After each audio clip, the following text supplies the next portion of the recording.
students, how are you all? I hope you all are fine. Let's start today's SST class for this CM board. Subject we are doing SST, and the part of SST which we are doing is history.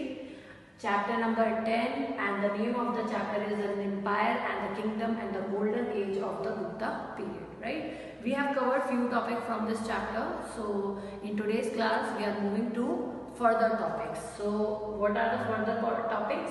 First one in today's class we are going to discuss is administration. Administration का मतलब है कि वो किस तरीके से manage करते थे अपने साम्राज्य को कैसे संभालते थे. नेक्स्ट है राइज ऑफ हर्षवर्धन. तो उन्होंने कहा नेक्स्ट में हर्षवर्धन जो है एक साम्राज्य के राजा थे, उनका कैसे उदय हुआ. ठीक है. These topics are on page number 141 and 142. Let's start from the book. Administration is on page number 144. Administration जो है गुप्ता पीरियड का, आप मानिए बहुत ही अच्छा कहा गया है कि उसको इतना उन्होंने अच्छे से अपने साम्राज्य को संभाला हुआ था, इतने मैनेज किया हुआ था, इतने बहुत ही अच्छे तरीके से मैनेज किया हुआ था. जैसे the king was very strong. King जो बहुत ज़्यादा स्ट्रॉन्ग थे, पावरफुल थे, उनके पास बहुत अच्छे मिनिस्टर्स थे, आर्मी थी, उनके प्रिंस थे, एडवाइजर थे, मतलब everything is perfect in their dynasty. Empire जो था ना, पूरे साम्राज्य को किस भाग में बांटा हुआ था, तो आप हम ऐसे समझते हैं कि पूरे साम्राज्य को उन्होंने छोटे छोटे किसमें बांटा हुआ था, भुक्तीज में. ठीक है, भुक्तीज में बांटा हुआ था. ये भी बांटा हुआ था भुक्तीज में. ठीक है, भुक्तीज में बांटा हुआ था. ये भी भुक्तीज, ये भी भुक्तीज. अब इन भुक्ति को संभालता कौन था? इन भुक्तीज को संभालते थे उनके प्रिंस, यानी कि उनके राजकुमार. They were looked after the prince who were called उपारिका महाराज. तो इनको कहा क्या जाता था, जो प्रिंस होते थे जो इस भुक्ति को संभालते थे, उनको कहा जाता था उपारिका महाराजा. फिर जो है इनका जो प्रोविनेंस है उनको और छोटे पार्ट में बांट दिया, यानी कि ये जो भुक्ति थी उसको भी उन्होंने छोटे पार्ट्स में बांट दिया और उसको कहा विशाया. ठीक है, विशाया को कौन संभालता था? विशाया को संभालते थे उनके छोटे छोटे मंत्री, जिनको हम युक्तास कहते थे. ठीक है, विशाया को कौन संभालता था? मंत्री, जिनको हम युक्तास कहते थे, अयुक्तास कहते थे, अयुक्तास. ठीक है, अगेन उन्होंने कहा है फिर जो आपके विशायास थे उनको फिर छोटे टुकड़ों में बांटा हुआ था, वो होते थे आपके विलेजेस. ठीक है, इन विलेजेस को कौन संभालता था? इन विलेजेस को संभालता था, उसको कहा जाता था ग्रामिका. उसको कहा जाता था ग्रामिका. तो अब हम समझ सकते हैं कि कितना मैनेज तरीके से उन्होंने अपने साम्राज्य को संभाला था. उनके साम्राज्य को उन्होंने टुकड़ों में बांटा, जिसको भुक्तीस कहा गया, जिसको कौन संभालता था? राजकुमार, प्रिंस, जिसको हम उपारिका महाराजा भी कह सकते हैं. फिर भुक्तीस को छोटे छोटे और प्रोविनेंस में बांटा हुआ था, जिसको हम बोलते थे विशाया.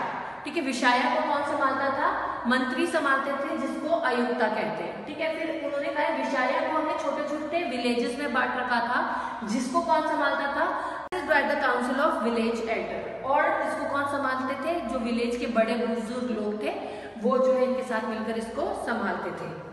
The Gupta administration were decentralise. Decentralise का कहने का मतलब है कि ये इनको सब कुछ बताएगा, ये इन सबको सब कुछ बताएंगे, और भुक्ति जो है एम्पायर अपने राजा को अपने प्रजा के बारे में, अपने एरिया के बारे में सब बताते थे. There were many officers who held many portfolios. बहुत सारे ऑफिसर्स थे, पोर्टफोलियो यानी कि वो सारी चीज़ों का संभाल के रखते थे कि इतना लैंड है, इतना रेवेन्यू है, या फिर हमारे इतने आदमी हैं, हमारी प्रजा में इतने लोग हैं, वो सारी चीज़ों को मैनेज करके रखते थे. एग्जाम्पल दिया है, हरिसेना क्या करते थे? मिनिस्टर थे किसके? वॉर के और पीस के, जिसको कहा जाता था संधिवी ग्राहिका. संधिवी ग्राहिका जो हरिसेना थे, जो रात एक तरीके से कहा जा सकता है कि वो एक सभा के मंत्री थे, जो क्या देखते थे? लड़ाई झगड़ा ना हो, और अगर हो रहा है तो उसको कैसे संभालना है, या फिर शांति अमन बना के रखना है, जिसके लिए उनको नाम दिया गया था संधिवी का ग्राहिका. ठीक है, फिर आपके आते थे नगरपति, जो क्या रखते थे? टाउन में कोई परेशानी तो नहीं है, आपकी जो बेसिक रिस्पॉन्सिबिलिटीज है टाउन को लेकर, खाने को, पानी को लेकर, या छोटे मोटे डिस्प्यूट अगर किसी के हो जा रहे हैं उनको सॉल्व करना, ये नगरपति का रिस्पॉन्सिबिलिटी था. अब बात करते हैं गुप्ता के आगे और भी साम्राज्य आए. जैसे हमने कहा कि गुप्ता जो है एंड पर आ गया था, तो गुप्ता के आगे और भी साम्राज्य जो है उभर के आए 7th सेंचुरी में। जैसे कि हम कह सकते हैं गुप्ता ने मगधा में बहुत ज़्यादा अपना परचम फैलाया, इसी तरीके से कन्नौज में महू खारिस ने फैलाया, मानेसर में पुष्पया भूतीज ने फैलाया, और वल्लभी, ये सारी जगहें, कन्नौज हो गया, मगधा हो गया, आपकी जगहें उस टाइम की। वल्लभी भी जगह है जहाँ पे मैत्रेयकास ने अपना परचम फैलाया। फिर आया Prabhakar Vardhana of Pushpavati family who wanted to become a great conqueror. His wish was fulfilled by his son Harshvardhana, popularly called Harsha. फिर युग आया हर्ष का, हर्षवर्धना का, जिसमें नींव किसने रखी थी? प्रभाकर वर्धना ने भरी रखी थी, पुष्पभूति में रखी थी, जिनका सपना था कि वो एक बहुत बड़ा साम्राज्य बनाए, यानी कि सारे आसपास की जगह उनके अंडर आनी चाहिए, और उनका सपना जो है उनके बेटे हर्षवर्धन ने पूरा किया, और उसको हर्ष भी कहा जाता था। तब जाके हर्षवर्धन का राइज आया। अब राइज में क्या कहा कि हर्षवर्धन ने रूल किया था, 41 ईयर्स तक रूल किया था। उनका रूल जो है, उनका टाइम पीरियड जब उन्होंने रूल करना स्टार्ट किया था वो था AD 660। उन्होंने कहा उनकी बहुत सारी अचीवमेंट्स हैं, उन्होंने बहुत सारी चीजें की हैं। उनकी जो उनके बारे में लिखा गया है उसका नाम है बन्ना बट्टा, जिसमें उनके बारे में लिखा गया है, जिसे हर्षा चरित्र भी कहते हैं। और भी इंफॉर्मेशन जो है हमें हर्षवर्धन के राज्य की मिलती है, किसके द्वारा? हुआन सांग, जो कि एक चाइनीज के ट्रैवलर थे, और वो हर्षा के टाइम पर यहाँ पर आए थे। उन्होंने उसके बारे में बहुत सारी चीजें लिखी हैं। तो लिटरेरी सोर्सेज हैं ये। Harsha empire extended. अब हर्षा का एम्पायर कहाँ से कहाँ तक था? पंजाब, कश्मीर से लेकर नेपाल नॉर्थ तक था। रिवर नंदा जो है साउथ में है। पंजाब, कश्मीर से लेकर नेपाल नॉर्थ तक था। रिवर नंदा जो है साउथ में है, वहां तक था। कन्नौज उनका कैपिटल था, यानी कि जहां से बैठ के वो रूल करते थे, उनका कल्चर सेंटर भी था। हर्षा ने बहुत ज्यादा travelled all over his kingdom. Harsha जो है अपने पूरे साम्राज्य में ट्रैवल करते थे। वो बहुत ज्यादा पॉपुलर थे अपनी प्रजा के बीच में। उन्होंने भी बुद्धिज्म का ही रिलीजन जो है फॉलो किया। उसके लिए उन्होंने स्तूपास बनाए, मॉनेस्ट्री बनाई। उन्होंने जो है ऑर्गेनाइज की थी 5th बुद्धिस्ट काउंसिल, जो कि उन्होंने ऑर्गेनाइज की थी 643 में, जिसमें 20,000 श्रद्धालु आए थे। और वहां उसको मतलब उस सभा में किसने स्पीच दी थी? हुआंग सेंग ने स्पीच दी थी। और हर्षा की डेथ जो है, हर्षा की डेथ के बाद से ही हर्षवर्धन का जो डायनेस्टी था उसका फॉल हो गया था। उसके बाद उनके बच्चों ने उसको सक्सीड नहीं वो कर पाए, और सक्सीड भी किया तो वो उतने अच्छे से नहीं कर पाए जैसे उनके फादर हर्षवर्धन ने किया था। So this is the end of today's class. In next class we will cover the rest 2 topics, or we can say the last 2 topics, and finish this chapter. Hope you understand today's class. Have a nice day. Thank you.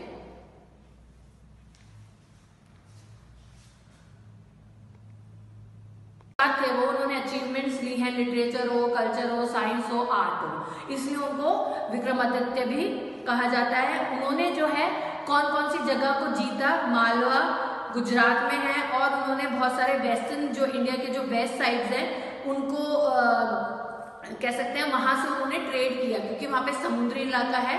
Such as Cambay and सोप्रा ही कॉन्क्यूर्ड, उन्होंने जो है बंगाल को भी अपने control में ले लिया और अपना जो दायरा था उसको बढ़ाया। तो बेसिकली क्या हुआ, जो गुप्ता डायनेस्टी धीरे धीरे उसने पूरे इंडिया पे अपना कब्जा कर लिया। He made Ujjain his second capital. जो उन्होंने क्या किया, दूसरी जो कैपिटल अपनी स्टेट बनाई वो बनाई उज्जैन। ही कंस्ट्रक्टेड, वहां पर उन्होंने जो है दशवत्रा टेम्पल बनाया दियोगढ़ में, जो कि बहुत ही बड़ा एग्जाम्पल है, बहुत ही ब्यूटीफुल एग्जाम्पल है और बहुत इंपॉर्टेंट एग्जाम्पल है गुप्ता पीरियड के बारे में। चंद्रगुप्त सेकंड ने जो है ट्रेड रिलेशन अच्छे किए थे, कौन से कंट्री के साथ? रोम और इजिप्ट के साथ। ये हमें पता लगता है, वहां के कॉइन्स जो है हमें हिस्टोरियन से या हमारे रिसोर्सेज में मिले हैं। उनका जो लिटरेरी सोर्स था वो भी बहुत ज्यादा है, मतलब हमें जो है ना गुप्ता पीरियड के बारे में जो इंफॉर्मेशन जो है बहुत ज्यादा मात्रा में मिली है। उनके जो है क्या कहते हैं, उनके लिटरेचर के बारे में, उनके आर्ट के बारे में बहुत सारी पिक्चर्स हमें मिली है, जिससे हमें पता लगता है कि चंद्रगुप्त सेकंड ने क्या क्या अचीव किया था अपने टाइम पीरियड में। उनके पास भी, उनकी सभा में भी बहुत सारे कवि थे, बहुत अच्छे अच्छे कवि थे, जिनको वो नवरत्न भी कहते थे, 9 जेम्स कहते थे।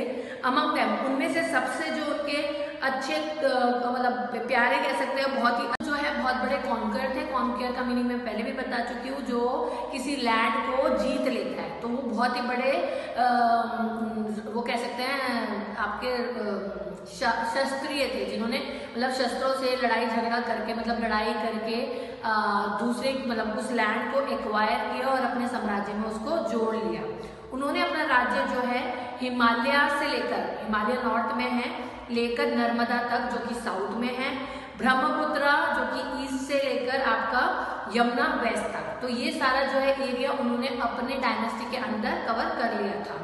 वो बहुत ही अच्छे literary contribution by poet Harisena gives an account of Samudragupta and the same it inscribed on a pillar of at Allahabad Prayagraj. तो उन्होंने कहा है कि उनके एक सभा कवि थे, उनके जो कोर्ट में बैठने वाले कवि थे जिनका नाम था हरिसेना। उन्होंने समुद्रगुप्त के बारे में बहुत सारी बातें लिखी हैं। कुछ बातें जो हैं आज भी इंस्क्रिप्टेड हैं एक पिलर पे जो कि इलाहाबाद में है, जो कि उस टाइम प्रयागराज भी कह सकते हैं हम। इसके अंदर जो है 33 लाइन्स है संस्कृत में लिखी हुई उनके ऊपर। ये जो है कब बनाया गया था? 4th सेंचुरी AD में बनाया गया था। In Ashokan pillar at Allahabad known as, इसको क्या कहा जाता है?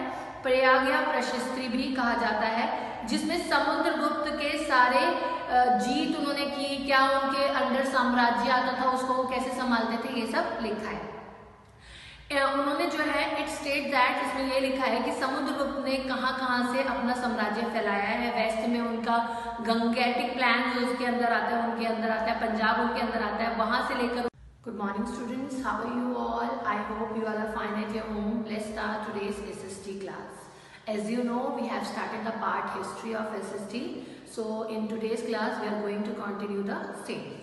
So let's see the board. Your subject is SST and part is history, and the chapter number we are doing is 10, and the name of the chapter is the new empires of kingdoms, the new empires and kingdoms, नए साम्राज्य और राजा, golden age of the Gupta period, यानी कि जो Gupta period का उसका सुनहरा काल। We have already started this chapter and covered few topics from this chapter. In today's class we are going to discuss further topics. And from that first is Samudragupta, the next one is Chandragupta second. तो last class में हमने पढ़ा था कि जो आपका ये Gupta period है वो कहाँ था, कैसा था, हमारा भारत क्या फेस कर रहा था, रूल कहाँ से हुआ गुप्ता पीरियड का start, right? Let's start from understanding next. सबसे पहले हमने पढ़ा था कि गुप्ता पीरियड की जो नींव थी वो चंद्रगुप्त ने रखी थी, ठीक है? And topic is on page number 140-141। Chandragupta के बाद उनके बेटे समुद्रगुप्त ने जो है डायनेस्टी को एक्वायर किया था।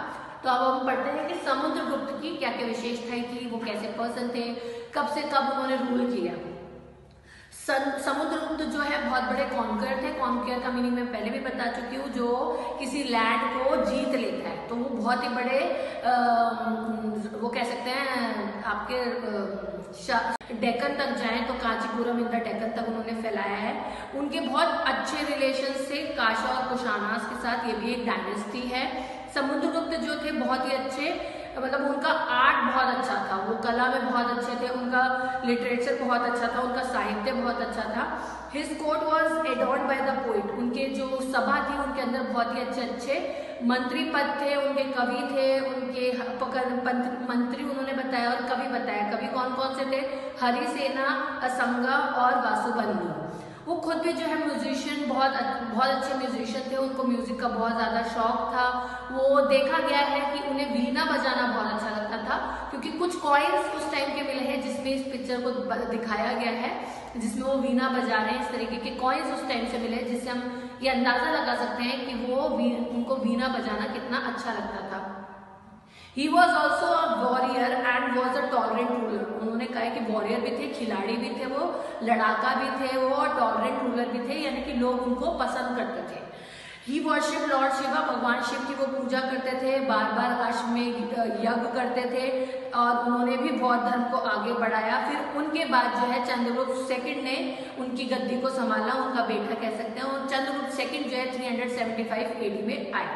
चंद्रगुप्त को विक्रमादित्य भी कहा जाता है, क्योंकि उन्होंने बहुत सारी चीजों में प्रख्यात थे। वो उन्होंने अचीवमेंट्स ली हैं, लिटरेचर हो, कल्चर हो, साइंस हो, आर्ट हो, इसलिए उनको विक्रमादित्य भी कहा जाता है। उन्होंने जो है कौन कौन सी जगह को जीता, मालवा गुजरात में है, और उन्होंने बहुत सारे वेस्टर्न जो इंडिया लिखी है। पनानी रोड द अष्टध्यायी, पनानी जो है बेसिकली उन्होंने बताया उनके 9 रत्न थे, उसमें कालिदास थे, वरा मीरा थे, एक विशाखा दत्ता थे, आपके पिनानी थे, विष्णु शर्मा जो कि पंडित थे, जो उन्होंने बहुत सारी कहानियां लिखी है जिसे हम पंचतंत्र कह सकते हैं। तो Chandragupta second was succeed by his Kumar Gupta. तो चंद्रगुप्त के बाद उनके बेटे कुमार गुप्ता ने गद्दी संभाली। उसके बाद कुमार गुप्ता के बाद गद्दी जो है उनके बेटे सकानंद ने संभाली। However, the successor were not strong enough to stop disputes. पर उनके बाद जो उनके बच्चे आए, उनके सक्सेसर्स आए, उनमें इतनी क्षमता नहीं थी कि वो अपने साम्राज्य को संभाल पाए। उनके बीच में मतभेद होने लगे, उनकी जो चीजें थी बहुत ज्यादा उनके बीच में लड़ाई झगड़े होने लगे। वो अपनी टेरिटरी को दूसरे जो अटैक करते थे दूसरे लोग, उससे बचा नहीं पाए, और फाइनली जो है उनकी टेरिटरी कह सकते हो आप, डायनेस्टी जो है खत्म हो गई 525 AD में, right. So we have discussed 2 topics, Samudragupta and Chandragupta 2. Rest of the topic we will cover in next class. Hope you like today's video. Have a nice day. Thank you. Quality है या quantity है, उसको समझना चाहिए कि बात कितनी अच्छी है, कहाँ बोलनी है, कैसे बोलनी है, बोलने लायक भी है नहीं। उसने सिर्फ उतना सुना और वहां से सीधा भाग गया अपने राजा के पास। अरे उसकी जांच परख तो करता कि क्या है क्या नहीं है, क्या हुआ लास्ट में, उसको उस कारण अपनी जान भी देनी पड़ी, right. So this is your chapter 14, the huntsman. Hope you understand what I taught in today's class. Thank you for watching the video. Have a nice day.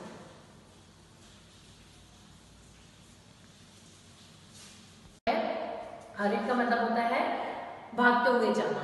यहाँ पे स्कल का मतलब भी लिखा है हेड बोन, यानी कि सर की जो हड्डियां होती हैं उनको हम स्कल कहते हैं। हरित का मतलब रश, यानी कि तेजी से वो घर भागा। Went to the king's chair and spoke, राजा की गद्दी के पास गया और कहने लगा, in the forest I found the talking skull, मेरे को रास्ते में मतलब जंगलों में जो है एक ढांचा, सर का ढांचा मिला है। The king was silent, king जो है एकदम शांत हो गया, थोड़ी देर के लिए चुप हो गया। देन ही सेड स्लोली, फिर वो धीरे से अपने आप से ही कहता है, never since I was born of my mother have I seen or heard of a skull which spoke, जब से मैं पैदा हुआ हूँ, मेरी माँ के गर्भ से मैं बाहर निकला हूँ, ना मैंने अपनी माता से सुना है कि ऐसा कुछ जो है घटना मैंने सुनी हो कि कोई जो आपका स्कल है वो बात करता हो। The king called out his guard, king ने क्या किया, अपने मंत्रियों को या फिर आप कह सकते हो अपने गार्ड्स को, जो कि कह सकते हैं गार्ड्स हम कहते हैं बेसिकली जो प्रोटेक्ट करते हैं या फिर कर्मचारी कह सकते हैं, उन्होंने अपने गार्ड्स को बुलाया। 2 of your now go with him, 2 तुम जो है कागवा के साथ जाओ and find this talking skull, और वो जो बोलने वाला सर का ढांचा है उसे ढूंढ के लाओ। But if his tale is lie and the skull speaks no word, this Kagwa himself must die. तो उन्होंने कहा है कि अगर तुम वो ढूंढ नहीं पाए या फिर जो कागवा ने स्टोरी सुनाई है वो झूठी निकलती है, तो क्या होगा, तुम कागवा को वहीं पर वहीं मार देना, कागवा को अपने आप को मारना होगा। They rode into the forest, वो जंगलों में गए। For days night they found nothing. Good morning students, how are you all? I hope you all are fine at your home. Let's start today's English class for this CN board. So we are doing English, and the part of English we are doing is layer, right? Prachi layer. In today's class we are going to start our chapter 14, the huntsman. Huntsman यानी कि शिकारी. The topic is on page number, or the chapter 14 is on page number 83 and 84. So it is a story about a story में एक कविता है, ये एक शिकारी के बारे में, और ये स्टोरी बहुत अच्छा मॉरल भी देकर जाती है। So let's read it from your book. This is your today's chapter. The huntsman. I have written the meaning. Huntsman का मतलब होता है hunter, यानी कि शिकारी. Kangwa hunted the lion through bushes and the forest went his spear. कागवा जो है एक इंसान का नाम है, वो शेर का शिकार करने गया है या वो करता है।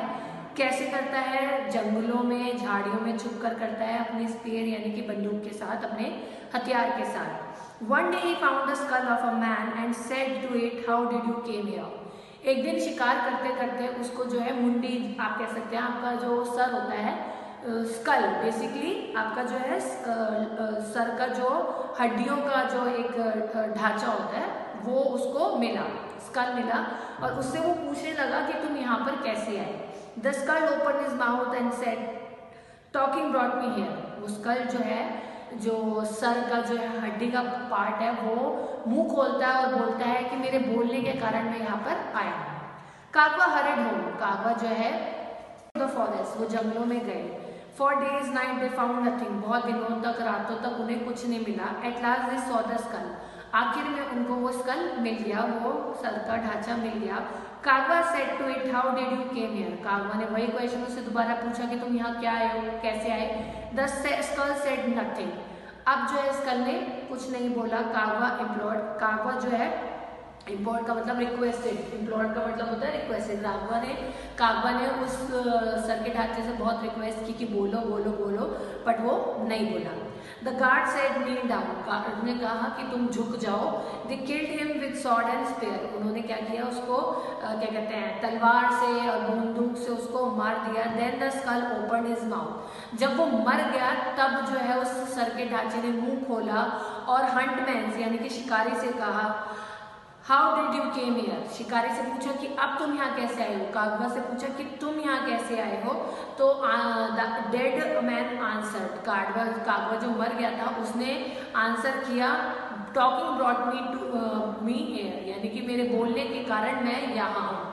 सो इस स्टोरी से हमें ये मोटिव मिलता है कि हमें किसी भी बात को ना वेटेज देनी चाहिए। बेसिकली उसकी बात की जो क्वालिटी है या क्वांटिटी है उसको समझना चाहिए कि बात कितनी अच्छी है, कहाँ बोलनी है, कैसे बोलनी है, बोलने लायक भी है या नहीं। उसने सिर्फ उतना सुना और वहाँ से सीधा भाग गया अपने राजा के पास। अरे उसकी जांच परख तो करता कि क्या है क्या नहीं है, क्या हुआ लास्ट में उसको उस कारण अपनी जान भी देनी पड़ी। Right, so this is your chapter 14। The in praise of Vishnu were called Alvars, उन्होंने कहा है कि वो साधु जो विष्णु के लिए भजन गाते थे उन्हें अलवर्स कहते हैं, और जो शिव जी के लिए भजन गाते थे उन्हें नयानर्स कहते थे। देयर वर 12 अलवर्स, तो 12 तरीके के भजन कह सकते हो, जाप कह सकते हो, किसके लिए थे, विष्णु जी के लिए अलवर्स, और आपके 63 जो है नयानर्स के लिए थे, यानी कि शिव के लिए। They started the भक्ति movement in the south India which later spread to north India. जो भक्ति का, जो भगवान के प्रति डिवोशन का जो काम था वो साउथ से स्टार्ट हुआ और फिर आगे नॉर्थ इंडिया तक फैला। Right, this is the end of the chapter. So we have finished the chapter by reading. In next class we move to assessment corner. Right, hope you understand what I taught in today's class. Thank you for watching the video. Have a nice day. कहाँ पे, Kanchipuram south में, और उनका जो capital था कहाँ था, कांचीपुरम था, और चौलाक्या का कैपिटल था इहोल में। उन्होंने रूल किया था 600 साल से भी ज्यादा। वर constantly at war with the Cholas and the Pandyas, उन्होंने कहा है कि उनकी जो है हमेशा जो है लड़ाई चलती रही, किसके साथ, चोलास के साथ और पांड्यास के साथ। महेंद्र वर्मन वन, जिन्होंने राज किया 571 से लेकर 630 तक, was the first Pallava ruler. तो सबसे पहले आपका पल्लवा का क्या कहते हैं नींव किसने रखी थी, तो हम कह सकते हैं महेंद्र वर्मन ने रखी थी, और कब रखी थी, 571 से लेकर 630 तक उसको। And he was defeated by Pulakeshin second, इसके बाद हमने कहा उसको किसने हराया था, पुलकाशिन सेकंड ने हराया था। 630 से लेकर 680 तक उन्होंने राज किया। फिर उसके बाद अभी हमने पढ़ा था कि पुलकेशिन सेकंड को किसने हराया था, नरसिम्हा वर्मन ने हरा दिया था। The Pallavas patronise Dravidian arts, उन्होंने कहा है किस आर्ट को उन्होंने ज्यादा प्रेफरेंस दिया, ड्रेविडियन आर्ट्स को। उन्होंने शोर टेम्पल बनाया, रथ बनाए थे महाबलीपुरम में। They patronize Sanskrit scholar and help in growth of the Tamil language, उन्होंने कहा है जो स्कॉलर्स थे संस्कृत के, जो कह सकते हो आप पंडित थे, उनको उन्होंने उनकी बहुत रिस्पेक्ट की कह सकते हैं, और ग्रोथ की अपनी तमिल लैंग्वेज की। These were sent to saint hymns, और वो जो है यहाँ पर क्या कहते हैं ऐसे साधु थे, संत थे जो कि हाइम्स गाते थे, आते कह सकते हैं, और हाइम्स होते हैं भजन कीर्तन कह सकते हैं। The saints who sang in praise of Vishnu were called Alvars, उन्होंने कहा है कि वो साधु जो विष्णु के लिए भजन गाते थे उन्हें अलवर्स कहते हैं। और जो good morning students, how are you all, I hope you all are fine. Let's start today's SST class. So in today's class we are going to finish your chapter 10 of history, right? Chapter 10 कर रहे हैं history का, और उसका नाम था आपका the new empire and the kingdoms, golden age of the Gupta period, यानी कि नए साम्राज्य, नए राजा और गोल्डन यानी कि सुनहरा काल गुप्ता पीरियड का। आज की क्लास में हम लास्ट टॉपिक करेंगे इस चैप्टर का, वो है साउथ इंडियन किंगडम, यानी कि साउथ में कौन कौन से राजा आए। And topic is on page number 142, the Chalukyas and the Pallavas. तो दो राज्य जो है साउथ के हम आज पढ़ेंगे, एक चालुक्यास था और एक आपका पल्लवास था। 6th और 12th सेंचुरी एडी में जो है चालुक्यास ने बहुत अच्छे से रूल किया। सेंट्रल पार्ट यानी कि इंडिया का जो बीच का पार्ट है उसको, ईहोल वॉज देयर कैपिटल। तो कहाँ उनका कैपिटल था? ईहोल में उनका कैपिटल था। Pulakeshin second was the most prominent ruler. तो उन्होंने कहा चालुक्य के जो बहुत अच्छे राजा थे वो कौन थे? पुलकेशिन सेकेंड, जो कि 609 से लेकर 642 तक उन्होंने राज किया। His kingdom went up to Kokana, Goa and Malwa, but he was soon defeated by Pallavas under नरसिम्हावर्मन। तो उन्होंने कहा है कि उनका राज्य कहाँ तक फैला हुआ था? कोकना, गोवा और मालवा तक उनका फैला हुआ था, पर उनका जो है आप कह सकते हो डिफीट बहुत जल्दी हो गया। उनका साम्राज्य जो है बहुत जल्दी टेक ओवर हो गया, किसके द्वारा? पल्लवा रूलर के द्वारा, और उनका नाम था नरसिम्हावर्मन। अब पल्लवास की बात करते हैं। पल्लवास ने अपना जो साम्राज्य है वो 6th सेंचुरी एडी में बनाया था। कहाँ पे? कांचीपुरम, साउथ में